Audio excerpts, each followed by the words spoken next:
श्री स्वामी समर्थ. तर गुरुवारी स्वामी महाराजांच्या कोणती सेवा करावी याबद्दल हा व्हिडिओ बनवत आहे. तर आवर्जून पूर्ण व्हिडिओ नक्की पहा. तर सर्वात पहिले आपण गुरुवारी पिवळे वस्त्र धारण होत असेल, शक्य होत असेल तर पिवळे वस्त्र धारण करूनच सर्व कामं करावी.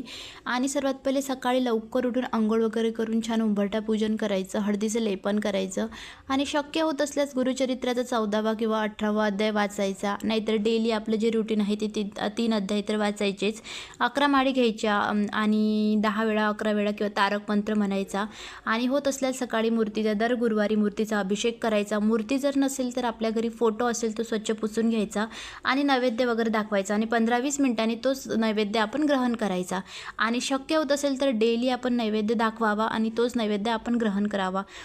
डेली दाखवला तर फारच चांगला. आणि गुरुवारी तुळशीला गाईची कच्चे दूध असते ना ते वाहायचं आणि गूळ फुटाण्याचं दान करायचं होत असल्यास. आणि हरभऱ्याची डाळ आणि गूळ असतं ना तो गाईला आवर्जून द्यायचा. यामुळे खूप काही आपल्या सेवा, आपल्या मनातील काही प्रश्न असतील ते पूर्ण करतात महाराज. तुम्ही एकदा नक्की गुरुवारी सेवा करून बघा, तुमच्या मनाला प्रसन्न वाटते. आणि असा होता आमचा दिवस. चलो बाय, भेटूया नेक्स्ट ब्लॉग.